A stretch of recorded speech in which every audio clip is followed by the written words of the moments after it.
Leslie, welcome. How are you? I'm great, Lee. Thanks. How are you? Very, very good. And very excited. We first came into contact because I know you're incredibly active on LinkedIn. I think you were talking about some of the insights that we shared in our sales benchmarks report, probably about 6 weeks ago before we're recording right now. I think we'll probably get into it. But before we get there, for anyone listening that hasn't come across Leslie Venetz before, can you tell us a little bit more about your story and how you got to where you are today? Sure. I spent 15 years as an individual contributor, player coach, people leader, was a 3-time head of sales. So I've sort of done all of the sales jobs in everything from like one call close transactional selling, through to 6-figure plus very consultative types of sales and SaaS and services. So I've had a truly blessed, maybe a non-traditional sales career, but a truly blessed sales career in getting to sell to a lot of different types of personas, selling a lot of different things at different price points. And then I decided to take that breadth of experience. And 2 years ago, I quit my full-time job and made my passion project, my side hustle, into a full-time founder gig. So for the last 2 years, I've been leading the sales-led go-to-market agency, helping orgs mostly outbound better, like that prospecting through discovery, meeting magic, as a full-time founder. Amazing. And I'm going to dig into sales-led go-to-market in a second. I want to touch on kind of what originally brought us together. And you were talking about, I think there was a stat in our report that was talking about the impact of intent on win rates. And so could you perhaps elaborate on, I guess, your perspective on intent and how AEs and sales folks can leverage that? Yeah. So 2 different perspectives, Lee.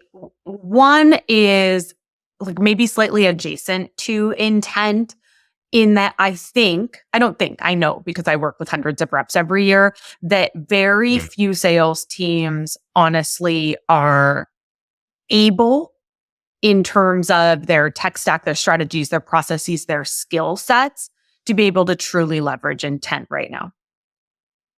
So what I see most folks doing is taking a single siloed trigger and then misunderstanding it to be intent.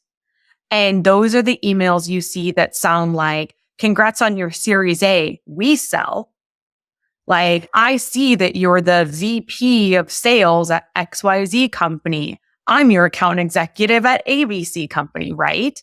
And so for folks that maybe are not as robust or as mature, which is fine, like you're on the path.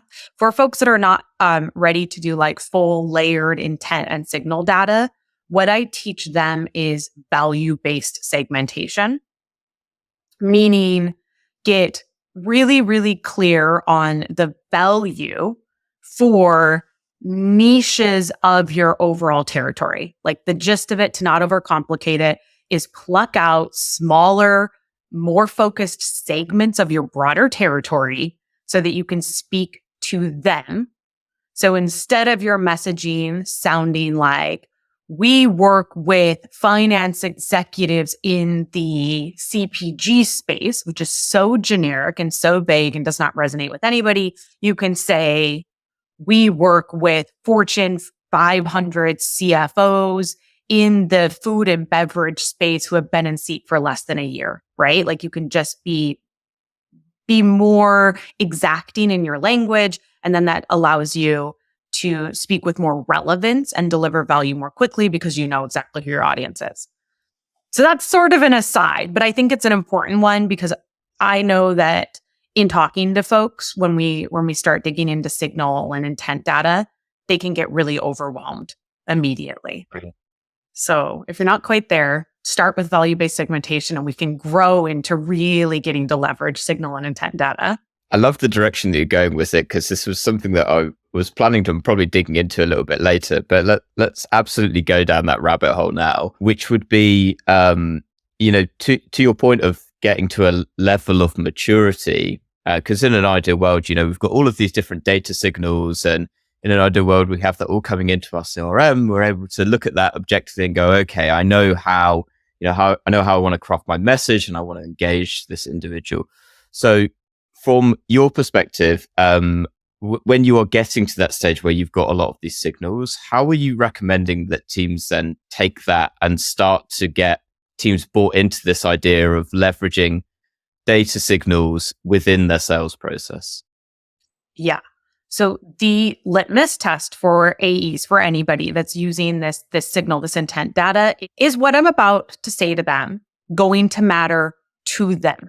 And I know that sounds simple, but it very muchly is one of those instances of simple, not easy, to the extent that I built my entire sales methodology that I teach around it, like earn the right, which is, have I shared something or said something or done something to earn the right to this ask, whether that's their attention and time to read an email or to meet with us or to, consider investing their resources with us. So when it comes to using intent data, what I would challenge folks to do is ask, does this piece of intent actually relate to what I'm selling? Like, can I use this piece of intent data to share something of value, maybe a non-obvious insight, maybe a relevant, infographic or a case study with them? Often when we're looking at single intent signals, like maybe we've moved past like the congrats on your round or this is your title. Maybe we've gone a little bit deeper and we're looking at headcount growth. Or on the other side, maybe a bunch of layoffs, or maybe they launched a new podcast, right? So maybe we're getting into some more meaty intent signals. What I still see folks run into as a problem is that they will say, I saw that you've reduced your headcount by 20%.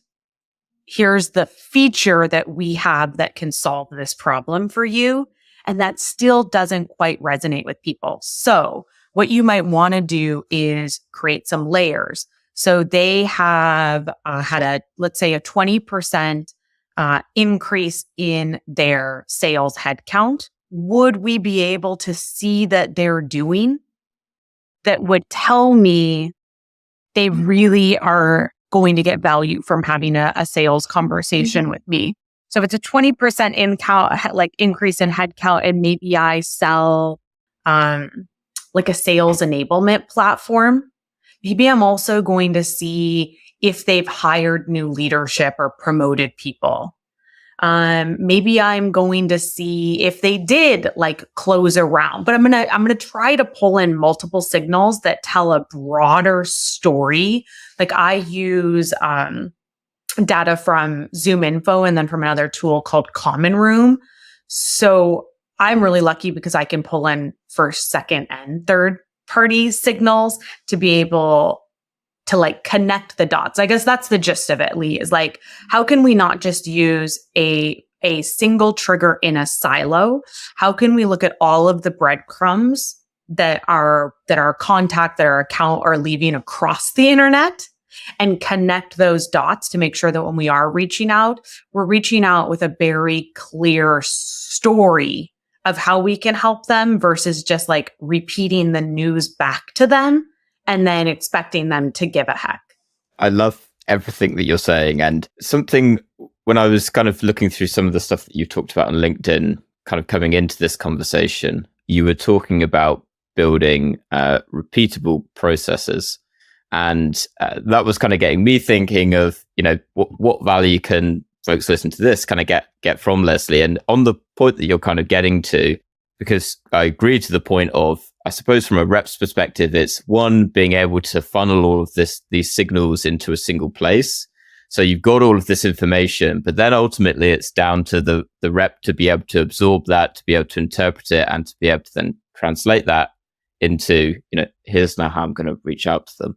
So when you're working with businesses and get to that stage, how do you make that repeatable with your reps? Can you make it repeatable with your reps? Is it a case of having process, or is it a case of delivering training? I do not work with any organizations that are mature enough to be doing layered signal data right now.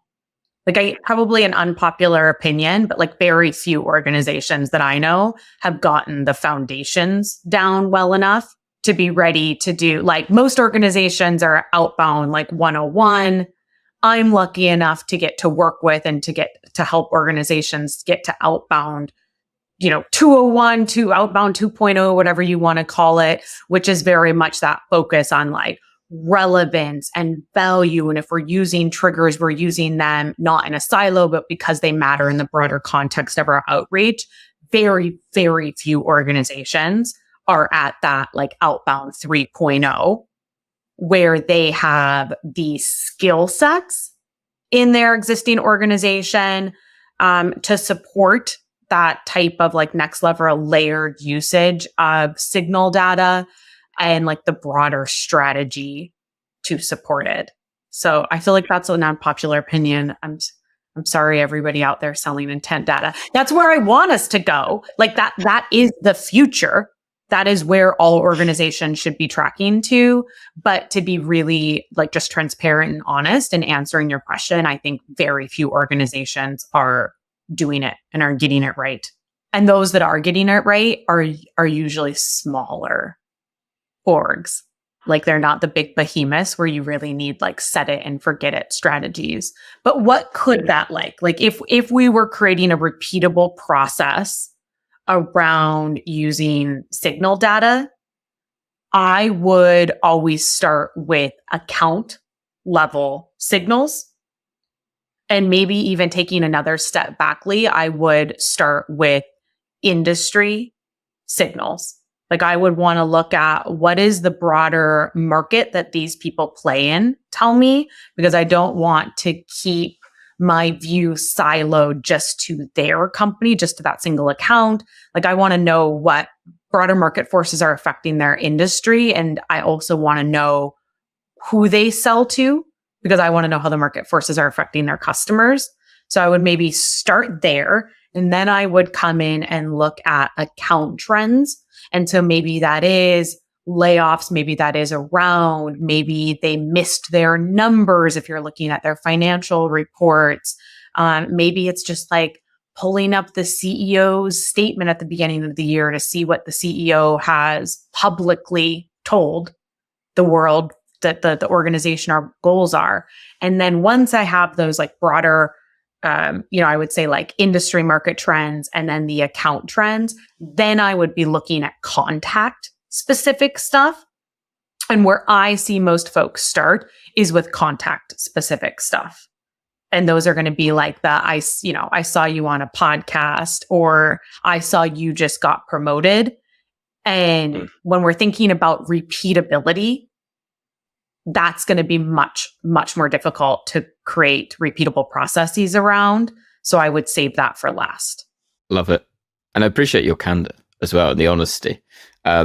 Let me pull us out of the rabbit hole. I'm going to get like roasted off the back of this. We're like, don't worry. I've marked that as, let's definitely promote that bit on LinkedIn. Like, none of you know what you're doing. No, that's not what I'm saying. I'm saying everybody is doing their level best to get to outbound 3.0. But in the context of repeatable processes, like, folks so often jump to scale. Like, they know and understand what good looks like. They are aspirational. Like, they want to treat sales as that craft. They want to be that top like 1% of sales orgs. But by putting the pressure on yourself and your team to jump from where you're at to like that ideal state, you're going to do more damage than you are going to do good. So give yourself that time and permission to build those foundational skill sets and mindsets and processes that help you get from on 1.0 to 2.0 to 3.0 in a way that is sustainable and durable and actually repeatable, because you can't scale until you can really do something right again and again and again. For sure. It's this concept of walking before you're running, right? And actually finding something that, works to begin with. And yes, this is actually effective, to then go, now let's slowly build on it. And actually, often the tendency is, okay, well, our quota's gone up by 20% this quarter or this year. What are we going to do? Well, we're going to make these drastic changes, and we're pretty confident that that's going to solve all of our problems. Then it just causes absolute chaos because, oh my God, this is totally different to what we were doing before. Let me pull us out of that rabbit hole, and I'm going to start, I guess, kind of broadly. What's exciting you most about sales-led in 2024? Oh my gosh, what's exciting me most? So many things, Lee. So many things. I think some of the most exciting motions that I'm doing are around events right now. Like, events are back. People are really excited about them. More appetite than I've ever seen before for CROs or for sales leaders to really understand that events are still an outbound sales-led motion. So I think some of the most exciting work that I'm doing right now are helping organizations understand that you're underutilizing events if you are purely looking at them as a marketing activity and like setting up the booth and then just like sitting and waiting for folks to come to your booth and hoping for the best. And instead, we're building some really strategic ways to have events be really a single touch point in a broader sequence of outreach. So if we look at taking a multi-channel approach, we're still going to have emails and social touches and phone calls. And then events will be one of the channels in the middle of that broader outreach. And what we're really doing then is almost bringing a key accounts approach into events where you're not going to meet with all, 1,000, 10,000, 5, whatever, how many people are there. You are looking at that attendee list and you are pulling out maybe 10 or 20 contacts, where if you could even meet with a couple of them, that would be a game changer for your pipeline.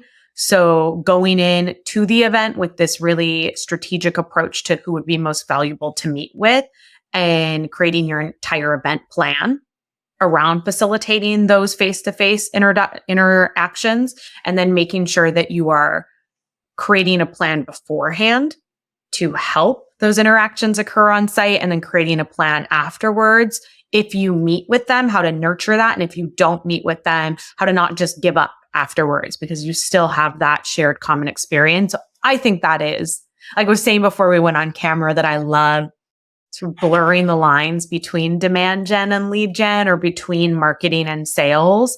And I think doing event-led, like cold outbound, is a really fun way to bring that to life. There's probably a couple of reasons why I love that you mention it. One is from doing the analysis that we touched on earlier, and I'm not going to be able to remember the number off the top of my head, but we were looking at, the percentage of pipeline that's often created from different sources, from outbound, from paid search, from events, and then how that translated through into an ROI.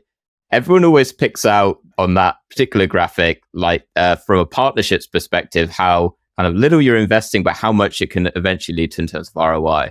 And not many people, other than a few people who were kind of annoyed at me, to be honest, that from an events perspective is, hey, we're spending, tens of thousands, hundreds of thousands sometimes on running these events, and it looks like the ROI is really low.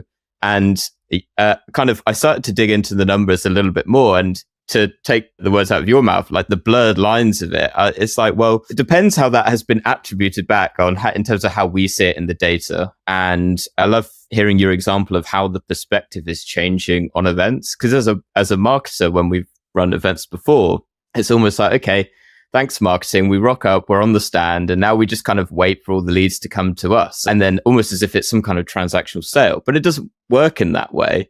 And from my perspective, great to hear that the perspective on events is changing, because I think buyers are starting to appreciate and get a lot more value from those in-person relationships. And it's almost the partnership that you're building up between both the buyer and the seller of, we are in this together, right? And that all comes back to the very founding kind of core principles of sales, right? Which is building strong and meaningful relationships. It's so true. And I think like one of my favorite trends that's a few years old now, though, are folks abandoning attribution drop downs and just having attribution fill in the blanks. And I even see it in my own sales cycle that I'm like, oh, and like out of curiosity, like, how did you find me? And the responses will be like, oh, well, you were on this podcast that my friend listened to, and then they sent me this podcast. And then a week later, I saw you respond to something in a Slack community, like in the Pavilion Slack. And then I started following you on LinkedIn. And then I saw you were also on TikTok. And then I saw this TikTok video and thought, wow, so it's just like there is not a clear single attribution. And I think like embracing that full funnel and being like, no, but it's very rare, I think, and I'm sure the data would back this up. It's very rare that customers are like, I saw you one time, one place, do one thing. Take my money. Like they are interacting with you and they are interacting with your brand across multiple channels, through partnerships, through the referral ecosystem, through your own content or your created content, and then ultimately deciding that they're willing to learn more in a one-to-one interaction. I think events are a very powerful way to do that, but viewing events as a single touch point, both like a single touch point in the context of like a multi-channel sales outreach, but just in the broader strategy that an organization has on how they're going to interact with their prospects. Like it's something I'm very excited about. And likewise, something that I'm kind of going through, actually having a great time looking through your LinkedIn. I'd recommend it to folks listening. I noticed that you like doing polls. And one of the polls that you did was around, what if you could only have access to one of these things for the rest of the year, which would it be? And it was, what are my top performers doing? And that resonates a lot for me. I've been talking about top performers as well. And I think it's something for folks that's definitely resonating right now. So from your perspective, and I guess you can take this one or two ways, whether that's like purely sales led or purely outbound, feel free to have fun with it. But what can you see that top performers are doing in 2024 that's setting them apart from the majority of reps that are kind of just below the waterline? Oh my gosh, so many things. Yeah, you're referring to a poll is like part of a really cool ABM play that one of my partners, SetSail, is doing, which like, again, just talk about like blurring the lines and taking these creative approaches. I love it so much. I was like a little bit surprised of all the dashboard options that was the one that people were like, if I could only have a single dashboard, the number one thing I would want visibility into is what are my top performers doing differently. So a few things that I see very early in the funnel, I see like the SDR, BDR, ISR persona taking a more robust approach to their outreach. And what that avoids is either under contacting or over contacting prospects. That's a big difference. I know in the SaaS world, it is easy to assume that like everybody has a sales engagement platform. Everybody has like an email automation platform. That's not the reality that exists in B2B sales. Like that is something that we see with almost like, 100% assuredness as part of the SaaS tech stack. That's a very SaaS specific thing. So when we look at like top reps that are not supported by a sexy little tech stack that includes, a piece of software that can help you put in your sequences and send emails, just really being sure that things don't get dropped too early, or opposite, they don't get over contacted. For folks that are working in a tech stack, I would say the big differences are like pulling out and doing manual steps when necessary. So they're using a lot of automation, like amazing, let's use this AI, let's use this automation where appropriate, but they're also paying attention to maybe those trigger events, or maybe a buyer action or a prospect action in the way that they are interacting with you, and they are going out of sequence to create that hyper-personalized touch point when it's appropriate. I would say that's a big one. And then I would say the other one is they are really good at time management. So they keep their steps on time. And so they're just better at optimizing for the process of stacking steps, which psychology and, sales data tells us that by keeping our steps on time and optimizing for that concept of like stacking, getting in front of our prospect in enough different places with enough of the right messages in a short enough timeline that they're more likely to respond. So that's what I would say is top of funnel is just like a really robust approach. They're not doing willy-nilly outbound. And then I would say for AEs, the two biggest differences are multi-threading and multi-threading like 3 to 10 prospects per account. And they're not just like I picked up a client last year and they had like 30 to 60 contacts per account because somebody told them they should be multi-threading. And they were like, cool, I'll reach out to everybody. And the persona was one where the title was really vague. And so they pretty much were going out to like the entire department. Like I'm continually surprised about how often I see that folks will say they're multi-threaded, but really they've just added like 20 random people into sequences that like don't matter to them. So multi-threading, but doing it in a way where you're adding your best guess at who the right people are, and then creating 2 tiers for your multi-threading. Tier 1 being for the decision makers, the people that you're going to with an ask to meet. And then a secondary campaign that's an influencer campaign where the goal is awareness and credibility, but you're not asking them for a meeting. So multi-threading and doing it with a very strategic lens on how to get the right message to the right people, then also bringing decision makers into calls earlier. Like that's a huge one that I'm seeing. And I don't know if it was EBSTA data, if it was SetSail data, but there was something that I read recently that you have a 6-time higher chance of marketed deal closed won if you get a VP to join by the second call for like a longer sales cycle. So multi-threading obviously supports that because you have more consensus and credibility in the organization to get the right people on the call. So just like a couple things, folks, no big deal. Well, if you cut back on engaging 30 to 60 contacts, and technically you have a lot more time to do all of these things. So I'm telling you, it didn't even have phone calls. It wasn't a phone call campaign either. They were just like, pretty much they were just sending a newsletter to like 60 people per company. But hey, you know what? We made some really big, massive impact in that engagement because for those of us that have been doing this for ages, we're like 60 contacts, you're out of your mind. But for folks that are new, or maybe not even new to sales, but they're new to concepts like the concept of multi-threading, which the idea of it's always been around, but like multi-threading as a term that's being taught is still fairly new. They don't know what they don't know. My final question, what is one book that you'd recommend to other revenue leaders? Oh, I love books. Okay, I'm going to cheat and give you 2 answers. One is revenue specific, and then one is not. So revenue specific, my absolute favorite book is The Challenger Customer. Customer, not sale. Sales fine. Customer, so much better. And everybody that is in any type of revenue or like customer facing role should read it. Like marketing, CS, sales, it is so good.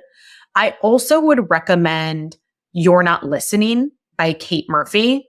Like I am such an advocate for treating active listening like a skill, meaning that it's something that you need to practice and train on, just like we train on objections or call openers or discovery meetings. It's so rare that folks train on active listening, but it is, to my estimation, the most foundational sales skill that there is in any role. So I love that one. We read that. I host a business book club in Patreon/business book club.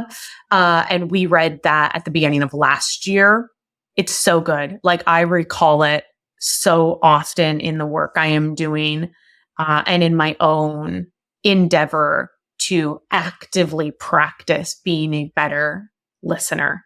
I'm definitely, I completely agree. For one, I'll put a link to the book club in the show notes below for anyone that's interested in checking it out. But as a marketing leader that's also taken on the realm of sales development in the last 6 months, and so going into listening to like our team's cold calls, the thing that stood out to me was like, it feels like you were on kind of on tracks. You know, it felt like you weren't really listening to the person because you were so busy thinking of the next question. Oh my God, you know, you panic a little bit, your palms get a bit sweaty, and it's like, what am I going to ask them next, or what am I going to say next? So actually, you missed the most important bit, which is what they are saying. And it's surprising how often, you know, as a being on sales calls or listening into sales calls, how often you know, the person isn't being listened to, right? It's well, I might have to join your book club because I haven't heard that recommendation before, but would love to read it. You know, even in a podcast setting just like this, you know, occasionally it can be very easy to be like, oh yeah, that was an interesting point, and you're off with like an idea in your head, and it's like, oh God, they're still talking. It's like, what were they talking about? It hasn't happened today, don't worry. Like, you're so right. Like the product that I built the sales-led go-to-market agency on before when I was doing it as a side hustle was this training series. And so I have a session on active listening. It's a 7-session series. So when I'm like going through the discovery and setting the agenda with clients, and I push really hard to have active listening be the first session. And not surprisingly, I get a tremendous amount of pushback because they're like, 7 sessions and you want us to spend one whole session on active listening. But like your example on renting space in your head to whatever they're going to say next, like I teach a 4R framework, and one of them is resist. And it is the hardest thing to do in sales. And I think for me personally, I'll throw myself under the bus here. Not even renting space in my head. It's hard to resist sharing a relatable story. That's so hard for me. So I have to practice doing it. Like I have to practice remembering if you share a relatable story, you're making it about you, not about them. Like you're taking the spotlight off of them. And I also find it very hard, particularly if I am talking about something I've sold for many, many years, on not wanting to like jump into being helpful and assuming that I know what they're trying to communicate, because it's like, I've heard that 100 times before, Janice. Like, let's just get to the point. So there's so like, I think it is hard to overestimate how much of active listening is resisting the temptation to like be helpful, to rent the space in your head, to say this story so that you just remain present. And that type of presence genuinely does take practice. I love it. Absolutely pertinent, whether you're in sales or podcasting, so it seems. Leslie, it's been a delight having you on. For anyone that's listening, I think I've mentioned it already a few times, but if they want to reach out, if they want to connect, where can they find you? Yeah, find me on LinkedIn. That's my primary channel. I've been posting there every single day for over 1,000 days. And then if you want to learn about working with me and doing any of the things that I talked about today that you were like, that sounds cool, but very overwhelming, I have your back. And my website is salesledgtm.com. Amazing. I will include all of those, as well as the book club, as well as the Challenger Customer and You're Not Listening, down to the show notes below. Leslie, thank you so much again. And to everyone that listened this week, thank you too. Thanks, Lee. Thanks, everybody. Have a great day. Thanks for listening to Revenue Insights. If you want to learn more, subscribe to our newsletter and we'll deliver every episode straight to your inbox. If you have any questions, feel free to connect with us on LinkedIn. Our links will be in the episode notes. See you next week.